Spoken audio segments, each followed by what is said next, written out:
Well, good afternoon, everyone, and welcome. This is the Disability Action Team of Hennepin Avenue United Methodist Church's first public event. So we're thrilled to be doing this together. Thank you to Hennepin for hosting. Thank you to everyone who helped put this together. You know who you are. My name is Joshua Stewart. I'm a member of the Minnesota Conference Wisdom Council, and our job is to help advise the cabinet and bishop on how best to be inclusive throughout the conference and welcoming. And my particular role is to help with disability awareness. I myself have cerebral palsy. I was born 9 weeks early. My mother's umbilical cord was wrapped around her neck. I spent 2 months in neonatal intensive care unit. So my parents named me Joshua after Joshua at the Battle of Jericho.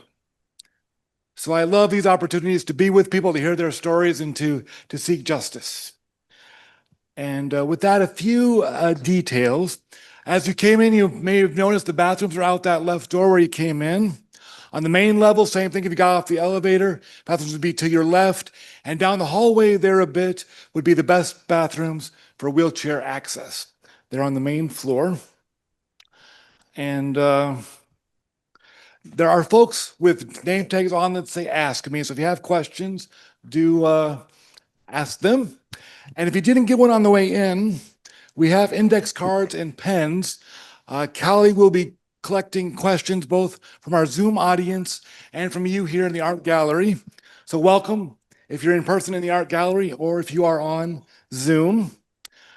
And thank you, Callie. With that, I'll do introductions, and then Pastor Elizabeth McCauley will pray, and then we'll get right into their stories. Our first speaker was to be Drake Scruggs. He is not here. We hope he might still appear. But he identifies as neurodiverse, aka neurospicy, as he would call it. He made a career of lifting the marginalized and creating spaces where all people can belong. He enjoys Dungeons and Dragons, trying new things, and going for walks. Ryan will be our actual first speaker. Ryan Mactimus. He identifies as a person with whose career is academia and public service. He identifies as someone with low vision. He's a advocate of inclusiveness in many ways and spaces. And he is one who he's a connoisseur of fountain pens, steak, and puns. Marin is someone who has lived with mental illness and addiction, and she has also seen so many people who live in a system that often treats people as disposable. So her call and career in life was to help change that system. She enjoys chocolate and dogs and music and colorful shoes and hats. And Nathan Mayer, our final speaker, he is a lifelong power soccer athlete and president of the U.S. Power Soccer Association. He's a user design experience person at Best Buy. And whether he is leading athletes, designing experiences, or competing, he believes that what matters most is empathy. And he trusts God, that God is leading and guiding us so we can keep moving forward in our lives.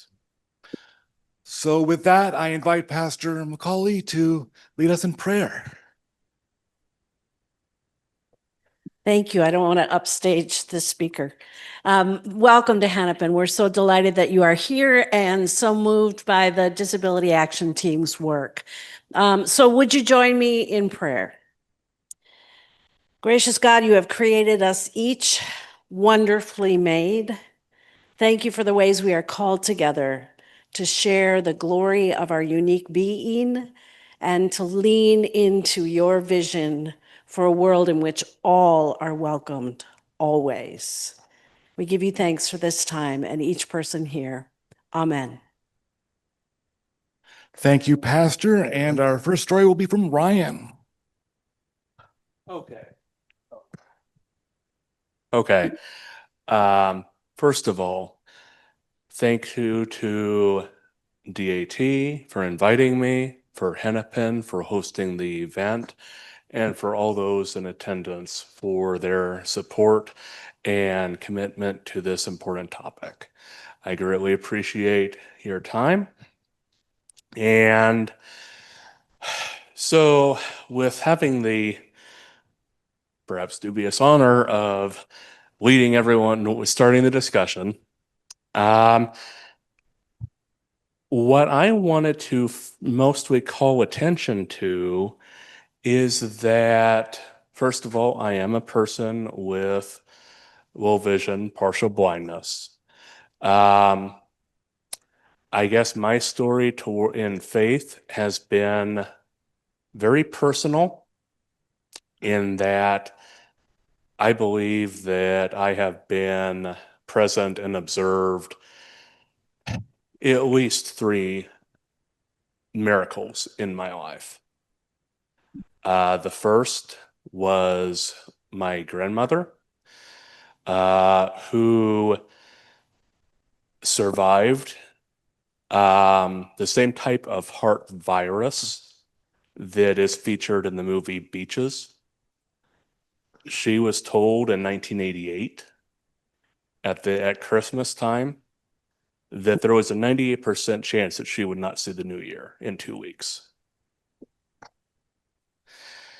She decided that come heck or high water, that was not going to happen.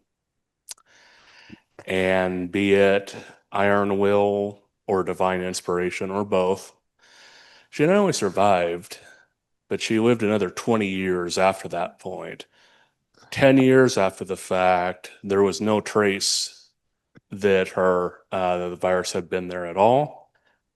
And again, passed away not from heart in 2000, I don't know, is it 2009? So 21 years. My father, he has heart arrhythmia, both atrial fibrillation and flutter. He was driving to work one day. He was otherwise the absolute picture of health, and he threw a massive clot into his carotid driving to work. Major stroke. And when I say major, I mean massive. Fortunately, it was never deep, but it affected the speech center of his brain. On CT, the entire left lobe was black. Speech therapist said he would be lucky to say 2 words for the rest of his life to family only.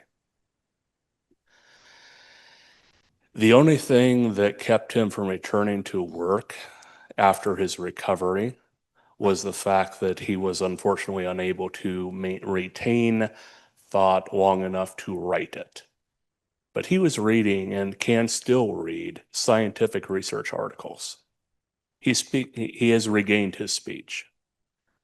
Again, another example of either iron will or divine inspiration. And myself, most recently, I was born with degenerative myopia, which is a progressive thinning and stretching of the retinal tissue. If not for my parents putting me into gas perm contacts when I was very young, and now for similar patients, they started me much younger than even I was, they were able to stop the progression of the deterioration.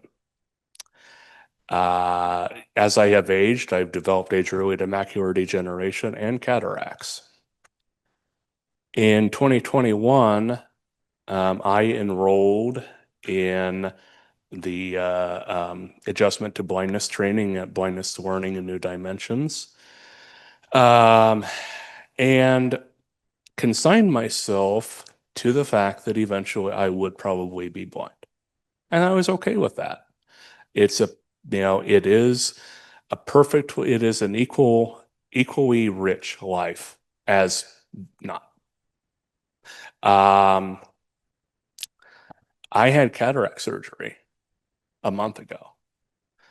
Not only did take care of the cataracts, which, given the state of my retinas, is its own miracle. That even the retina surgeon, even both the retina specialist I had and the cataract surgeon said that there was an equal chance as not that the surgery would result in blindness.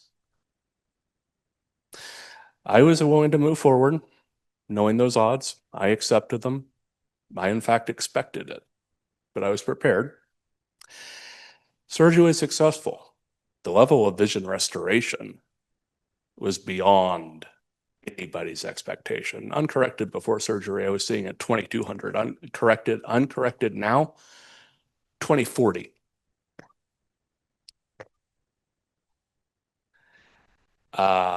With correction, can get up to 2020. For the first time in my life, I'm looking at driving. All that is to say that because of that and because of various other life experiences that I've had, my faith journey has been very personally driven. I communicate with God regularly. I do fundamentally believe that God is not necessarily found in a church. Frankly, my grandparents would say that if you need to be in church to find God, honestly, you will never find God. However, and this is where we get into more advocacy issues. There are multiple parts in the biblical text that are extremely detrimental to people like me. Particularly in my case, I forget the exact verse and chapter, but the miracle whereby Jesus led the blind to see, that has been turned on its head in a very unfortunate and ugly way. My wife, she has cerebral palsy. When she was young, she was told that the only reason that she has cerebral palsy was because she hadn't prayed hard enough. I personally believe that there is a difference between physical blindness and spiritual blindness. And I think that the text was probably very much talking about spiritual blindness, because those of us with physical blindness, we know our faith.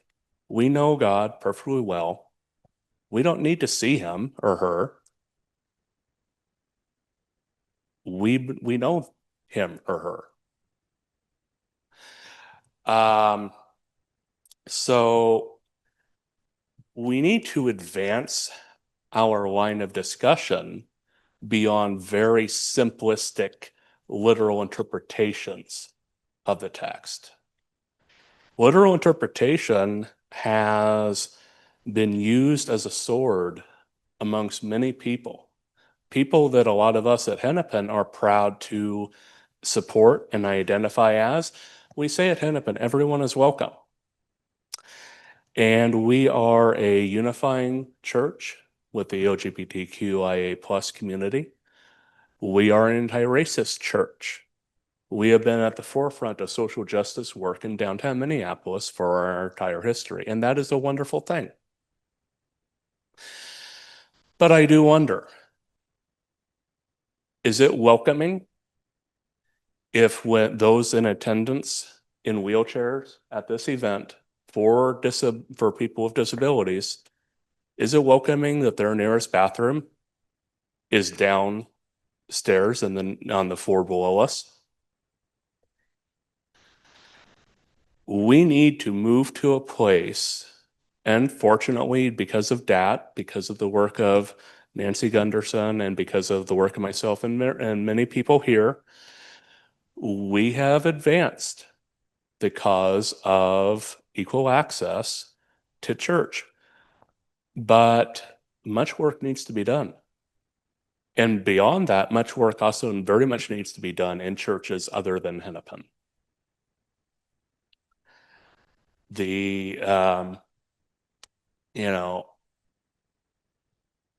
it's very unfortunate that in a similar event, at this event, we are unable to use the word disabled or say people with disabilities in our opening prayer. We need to be able to use the word. We need to be able to talk about it, to say the word.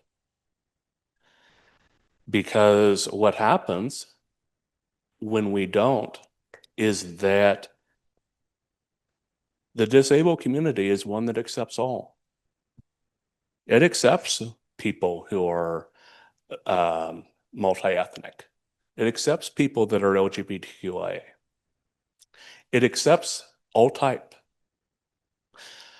Our best estimate for the incident rate of disability in the United States is roughly between 1/3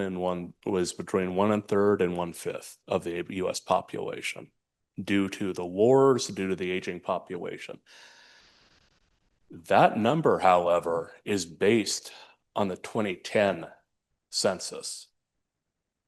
It is not based, we don't have reliable estimates post-COVID. And I would remind everyone that per the 2010 ADA amendments, chronic illness is part of the definition of disability. Long COVID. I would honestly not be surprised if that incident rate, if that estimate is up to beyond 1/3 at this point. So it is critical. We are a church that invests in climate justice. That is great. All churches should. But also,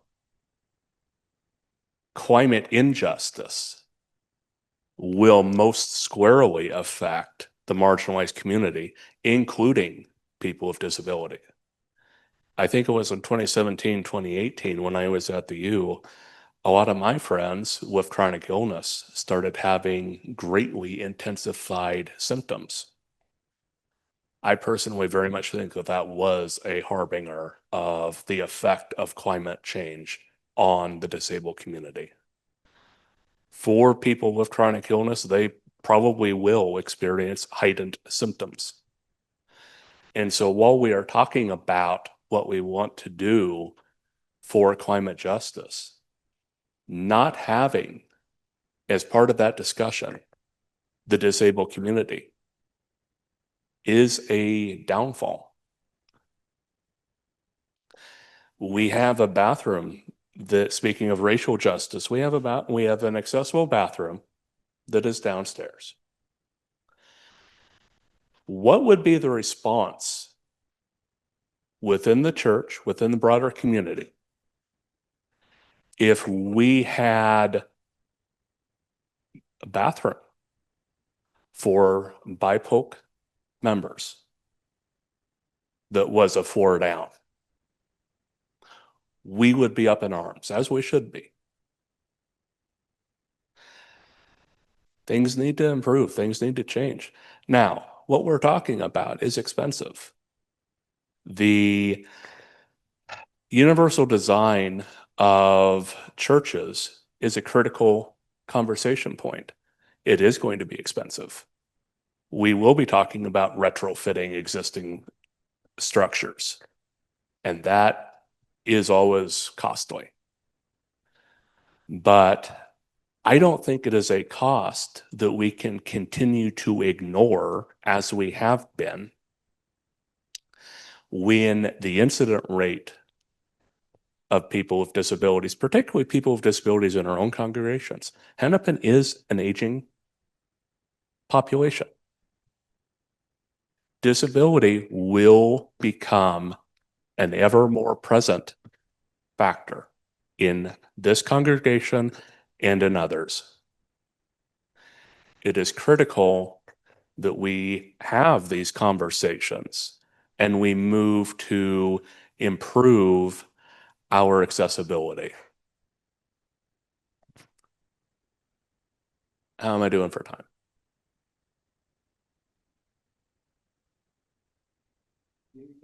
In 15 minutes, but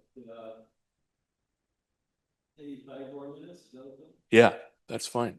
Done by about 2:40, 45 for question time. Okay. So maybe 1 minute to wrap up. Okay. Well, pretty much at wrap up because that was what I was asking. And I just want to say again, thank you for your time. I'm very happy to take questions when the other speakers have spoken. And thank you.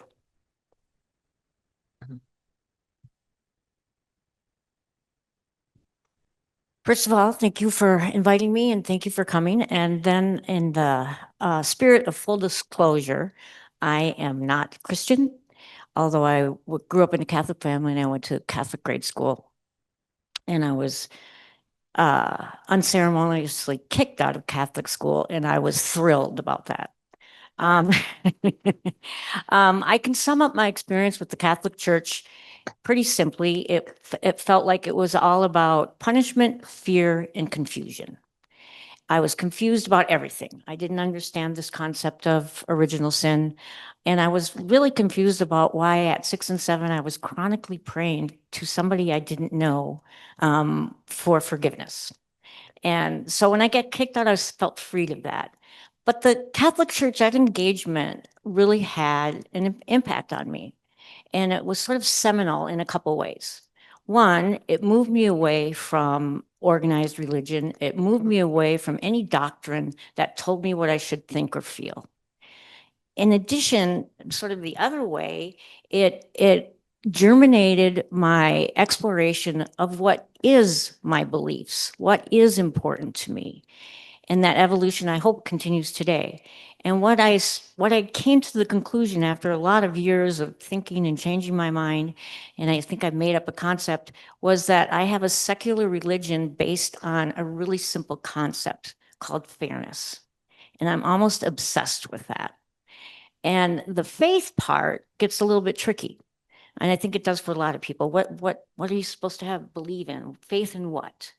And so in my quest for fairness, the faith comes around is that I'm looking for fairness in a world that's massively, inherently unfair.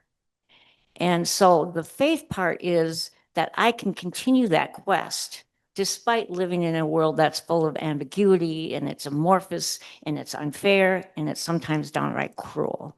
So that's the faith part. So that being said, I'm going to tell a couple stories that hopefully illustrate how my experience as a person with a mental health disability has impacted my process of religion, secular religion, and faith. First, I want to talk about what I consider my matriculation into the mental health system. I had been seeing a therapist, and she told me I needed to go to the Hennepin County Crisis Center because I was suicidal. So I went, and there was a lot of stuff going on there. But there was one particular woman who was really agitated, not making a lot of sense, looked homeless. But what's memorable was how the staff treated her. It was the first time I heard the phrase frequent flyer. And they were just irritated. They were unkind and really unfair, and I was horrified. We ended up getting locked up in the locked up mental health ward, and I started to talk to her. Her name was Twyla. And she was in and out of psych wards, in and out of detox. She was indeed homeless. And she was also fascinating and funny and charming and clearly had a different frame of reference than I did. And so she would go between talking to me and then she'd get really agitated and really bother the staff. And they started threatening her with Thorazine and restraints. So she came to me and she said, "I'm pregnant and I cannot take care of my baby. Will you take it for me?" Well, I thought that was kind of insightful. But anyway, my response to that was, "Thank you for trusting me and I'd be honored." So she did this woo-woo thing and the baby went from her womb into my womb. And guess what happened to Twyla after that? She calmed down. She didn't need Thorazine. She didn't need restraints. She needed to know that her baby was being taken care of. The fact that she didn't have a baby was irrelevant. And that really opened my mind to what it means to meet people where they're at. Do I need to validate their fear? Do I need to rationalize their anxiety? No, I just need to know it's there. I knew Twyla for an amount of time that could be measured in hours 45 years ago. She changed the trajectory of my life, and more importantly, she changed the trajectory of my growth as a human being. And I always have to honor Twyla whenever I talk. Next, I want to talk about, I had a job with an organization that only hired people with mental health illness and chemical dependency. And my boss wanted me to go speak to a group of vocational specialists. So they worked with trying to help people with mental illness get jobs. I did not want to do this. I had never spoken in public, but that is a passion issue of mine, working and what limited opportunities people get when you have mental illness. So I went. And I started to calm down. It seemed to be going well. They laughed appropriately. And then suddenly the vibe totally changed. And they got really serious. And they started staring at me with concern. And I was like, oh my goodness, what has happened here? And I finally realized that I'm very kinetic. Usually when I talk, this sitting here is really hard. There was a gnat, and I kept going like this. And finally, as I did that, I went, you all think I'm having an episode. And they kind of uncomfortably laughed. And then I said, just curious, if I was from 3M, what would you have thought? My guess is you would have thought I had a gnat in my face. So the question is also, why can't I have a gnat? And it became this sort of funny, give me back my gnat. We have gnats too. And but then the next question was, if you're making that assumption about me, what assumptions are you making? And when you make assumptions, you take away opportunities about the people that you're helping get work. If you're making assumptions based on what their illness is and what you think their symptoms are. So that, again, another sort of opening up and broadening what it means to be open to people. My next one is I had been in an MICD unit for about 8 weeks, MICD, mental illness, chemical dependency. And in the addiction world, there's this notion that when you're in early recovery, and here I was in early recovery once again, been there many times, and there's this notion that you cannot make any major decisions for a year. Felt arbitrary to me, but whatever. So I get out of this unit. I had this job downtown Minneapolis delivering photographs. It was a walking position, and I got sent to the studio to pick up film. The film's supposed to be in a box, and there wasn't anything in there. So I knocked on the door, and this guy opens the door, and his name's Leo. I know him. I'm like, Leo, how are you? Do you still live in that house on Glenwood? And he said, yeah, and I'm really bummed because my upstairs renter is moving out, and I need somebody to take care of the yard for reduced rent. Do you know anybody? And I said, yeah, me. I'd been living in subsidized housing. When you get entangled in those environments, it's almost impossible to get out. You don't have the resources. And in my brain, I was screaming, this is my escape. This is it. So I took it. When I told people in my world, I was universally met with, oh boy, Reen, you don't have insight. There's that word again. You're going to crash. You need more money. How are you going to do this? And I just sort of swallowed it and did it anyway. And the truth is, I did not stay sober in that apartment. I did not stay out of psych wards in that apartment. But 3 years later, I bought a house in St. Paul. And one wouldn't have happened without the other. And for years, though, I struggled with why that response was so uncomfortable. And I don't know how I came to this conclusion. I finally realized it was never about me not having insight or anybody not having insight into illness. That's all we ever talked about. The issue was I wasn't allowed to have insight into my wellness. And a whole different perspective. And again, another moment of what does it really mean to be fair to people and to have faith that we can have these pursuits. And that leads me to what my final remarks are, is that the difficulty of living with mental health diagnosis is there's two parts of it. Obviously, the symptoms that are like any physical illness, there's a continuum of severity, but there's this other part that's almost in some ways more damaging. And that's the part that internalizes and you become that illness. You are so focused on symptoms and behavior and thoughts that you can't separate what, like, for example, if I fantasize about winning the lottery here, who doesn't fantasize about that? And I have a thought disorder. Uh-oh, is that fantasy wrong? If I'm really excited about getting a new puppy and I also have manic depression, uh-oh, is that a symptom? If I'm kind of melancholy, but I also have depression, uh-oh, what's the difference? And it takes a lot of time and space and gentleness and willingness to sort of start to separate who I am as a person, and it's very difficult. And I think for a lot of people, it prevents them from enjoying the fullest life that they can. And my time is up. Thank you. All right. Can everybody hear me okay? Cool. So I just have a different mic on, that's why I was asking. But my name is Nathan. And when I got asked to do this, I was like, man, why me? What do I offer? What can I do? And then I was like, why not me? Why not me? Why can't I express what I've gone through and share who I am? Like, why not? And that is how I approach everything I do. Why not? When I was diagnosed at the age of 8 months, I was given the life expectancy that I wouldn't live past the age of 2. I just turned 27 and a half yesterday.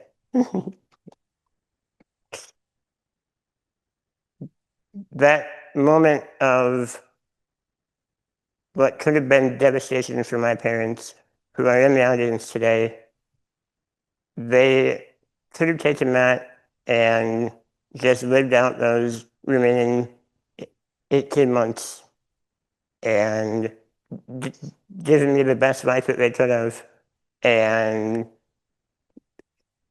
see what happens. But instead, we asked the question, well, wait a minute, why not? Why can't we just live life with a disability?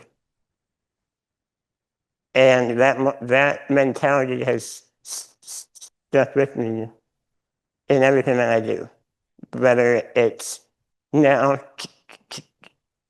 traveling the world as an athlete or a user experience designer at Best Buy. Just because you have a disability or you're going through something in life that is maybe a little, I'm going to say, abnormal from the usual, why can't you go through life and succeed and go beyond those expectations? We often are told as people of faith that we should walk with Christ or walk with God. And I always would not resonate with that, but I was like, God, I don't walk. So can I walk with you? And he said, no, you don't walk. You roll. I just got chills when I said that. You roll in faith. I actually have a tattoo of that on my arm. I done it with my sister. She got a walk by faith tattoo. And once again, I was like, well, I don't walk, but I roll. And it really stuck with me when that thought popped into my head of you don't walk, you roll. And it was like, yep, I am meant to do something different. I'm meant to do something more than the usual of walking by faith. I'm meant to do something different than everybody else. has done, and that is rule by faith. And that is a big motto for me in doing something other than the normal. I always say normal is boring. Doing what everybody else does that. So why not do something different? Why not be called to do something more? And I can barely lift up a pencil, but I can do these type of talks. I can travel the world, like I said, and that mentality has started with the why not, and that is what living with a disability has taught me. It has given me the ability to roll in faith and to know that I am where I'm supposed to be. I am doing what I'm meant to be doing. How many of you ask God why? God, why am I here? Why am I doing this? Why am I going through this? Why am I struggling so much right now? And so many times I hear people when things are going good in their life, like, praise God, something is going good in my life. Why not praise God when you're struggling? Praise God when you don't have maybe everything that you want at that moment, and realize that you actually have everything that you need in that moment. I know I ask God why often. I'm not perfect. And so many times when you hear speakers in these types of situations, you think that they have their life completely put together and they're completely perfect. I promise you I'm not. And I don't think any of us would admit that we aren't perfect up here. And that is okay. And that is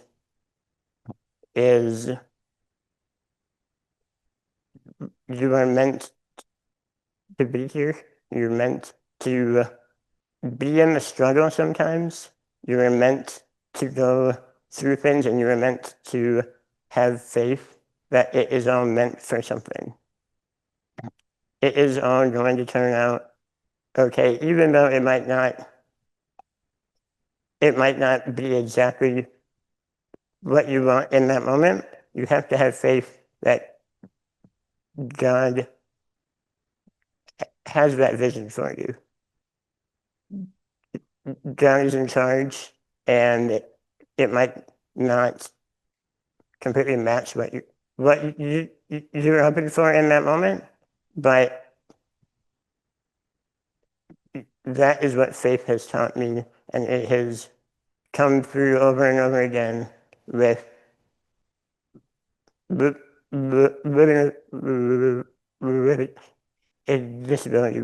We've all talked about it here on the panel, how, yeah, life can seem maybe unfair at times, or it might not fit perfectly for what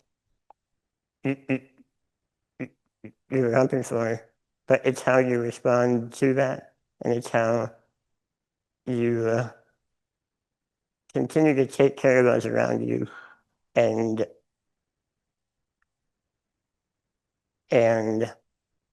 continue to have faith and ask the question of why not? Why not you? Why not? Now I'm going to close with, if I could give one piece of advice, or if you're going to take one thing from what I'm saying, it would be that to believe in yourself. Believe in what you do. Believe that you are here for a reason.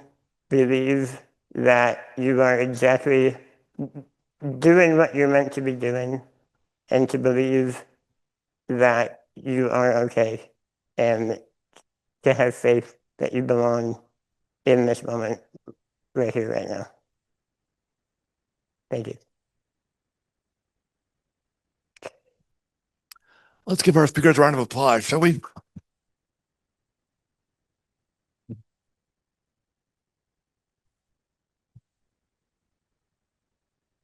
Thank you so much, Ryan and Maureen and Nathan, for your stories.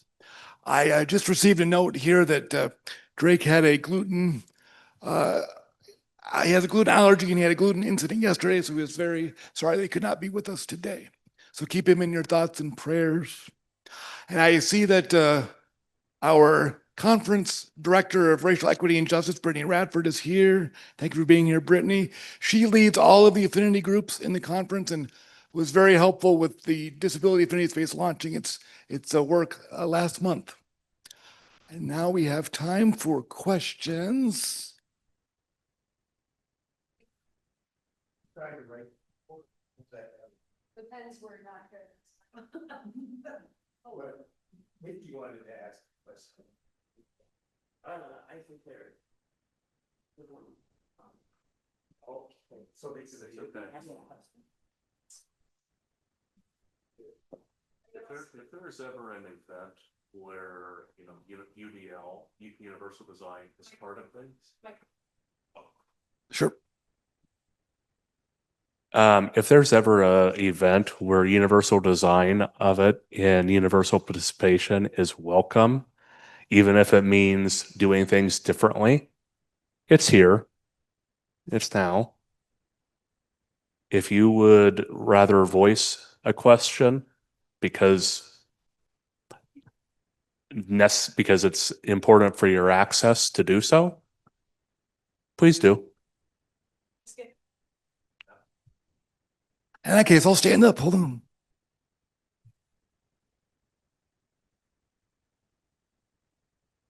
I'm happy to read the written ones, or I'm happy to pass the mic around. If Nikki has a question that's more comfortable for her to speak it, and she can borrow the mic. Of course. Great. Thank you.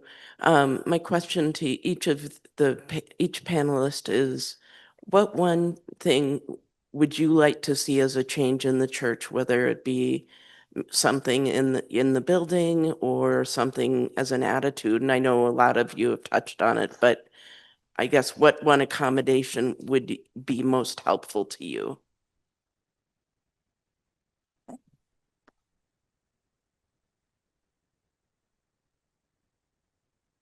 Well, one thing that I really wanted to touch on and, forgot about when I was speaking was we need to move past and it is something that we have, I think, particularly in the Methodist Church, but also in churches in general. We need to be able to move beyond our commitment to tradition for having done things the same way for the past 40 years. I have personally advocated for a separate non-traditional church service, one that would be more towards sensory friendly, one that might, dare I say, move away from and don't get me wrong, we have a beautiful organ, we have an exceptionally talented organist, but also the loud noise of the organ, the loud notes that emanates from it, that can be trauma inducing for people that have sensory issues and sensory sensitivities. That can be overwhelming. We need to be able to listen to all of our members of our congregation, involve them in our planning, and be flexible to accommodate them and not quite so beholden to tradition for the sake of tradition.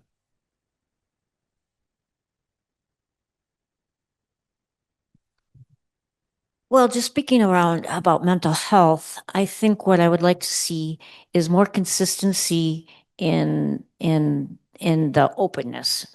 These kinds of events are great, but there needs to be sort of more of a daily sort of or a regular acceptance and conversation around mental health, whether you're just using Hennepin Happenings or sermon time or more educational opportunities about what it's like to live with mental illness and what it's like to live with people with mental illness. Yeah.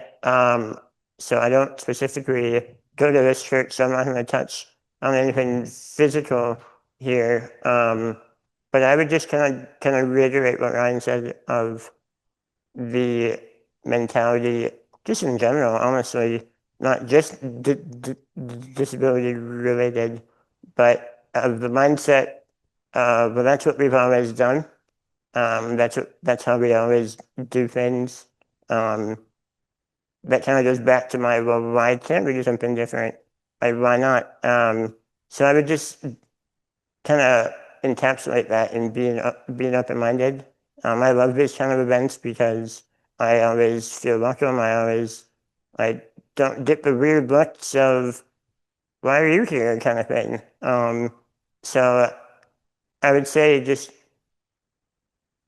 with everything, whether it's faith, disability, sports, politics, whatever, just kind of have that open mind and have the understanding that everybody brings something to the table, and not to discount that. So Thank you. A couple of questions that are similar, but what one thing or change would make you feel more welcome in the church? Anything to add from your previous statements? I would say just be more, just continue to have these conversations and continue to communicate with all of your congregants. I think more awareness of language and how people talk about people. There's still words like the schizophrenic, things like that. I think that would help. yeah, just like I said, just continue to have that open mind and don't be afraid of asking questions. Don't be afraid of understanding what people are going through. I think once we understand and we have that empathy, we can move forward even greater. So Thank you. Next question. What's one way the church has blessed you and one way the church has vexed you? If you have anything to add, one way that it's blessed you and one way that it's vexed you.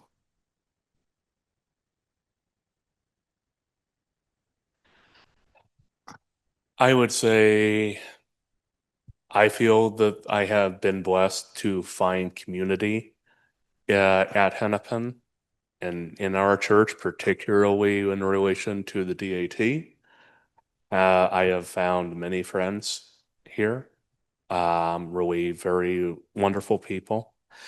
I would hope that something similar could be said for everyone in attendance and everyone attending online through their varying capacities and through their different churches. Hopefully, the churches are welcoming to you and you have found community. That would be a hope. One way it's vexed to me, again, I would reiterate sometimes the tone deafness of, the DAT. Speaking in terms of Hennepin, which is from my experience, where my experience comes, DAT has been in existence since 22, and we're still continuing to have many of the same conversations. We're still continuing to identify many of the same and similar need. And yes, a lot of what we need is a capital expense, but it needs to happen because there's a lot of people probably maybe participating online, or maybe people who have stopped coming altogether, who have been shut out of church service and unable to participate in it despite how welcoming we claim to be. For some, to the point that they either gave up or in some cases refused to give up, even though it meant decades of being feeling excluded and left out from church activity because it was inaccessible to them. One way that I feel fortunate is that it really changed my mind about Christians. For a lot of reasons, I stay away from any organized religions, but especially Christians, partly because I'm lesbian. And so when I first got here, I did a lot of testing, and I don't normally announce I'm a lesbian and I'm not a Christian. And I did that because I wanted for you to give me a reason to leave. And and damn, you didn't do that. So so in that, I feel like my life is more fulfilling now. I would say that whenever I would go into a church, no matter what denomination it would be, I would feel that sense of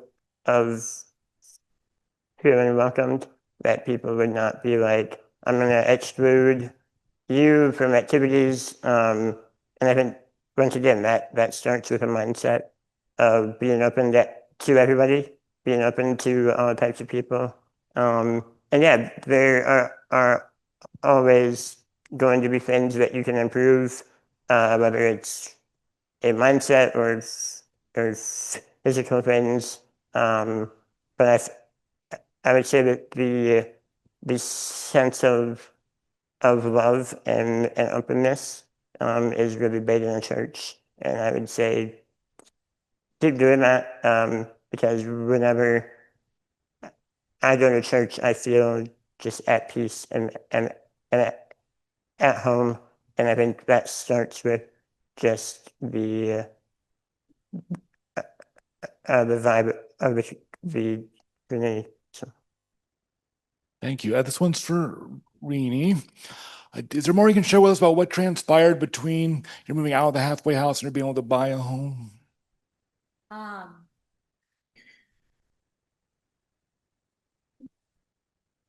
Well, I got sober. I got sober and like a lot of people, that process wasn't one and done. I didn't decide to be sober. I was in and out a lot of times. And my life experience, unfortunately, in the system was for some years, I was either in a psych ward or in a detox. So I managed the mental health stuff by using chemicals, and then I had to get straightened out from the chemicals, but then nothing. So I think what changed there certainly isn't one thing. Longer periods of sobriety, periods of sobriety, that instead of ending up in a psych ward, offered me the opportunity to really address the root of why I was using chemicals and what I was trying to avoid. And I've been very, very, very, very incredibly fortunate with some people that have passed through my life. Thank you. Then we have one for Ryan. Ryan, how would a bipolar bathroom differ from other ones? How would a bipolar bathroom differ from other ones? Or is it biopolar? Well, it doesn't say that, but okay, maybe. Well, it wouldn't, but the fact of the matter is that that's kind of the point. We have, in the South, separate but equal existed for almost a century. We have instituted separate but equal for people with disabilities. And that's exactly what I'm talking about. And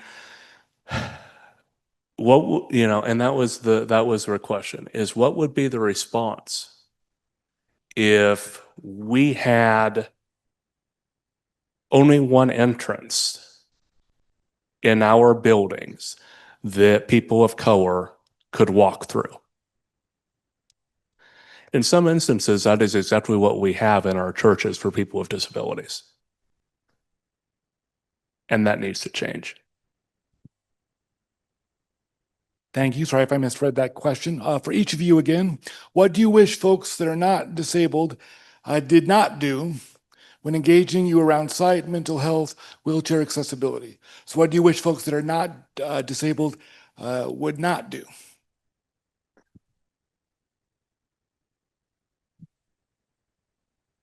I think the biggest thing that I would say to that, people with disabilities, I have people without disabilities. I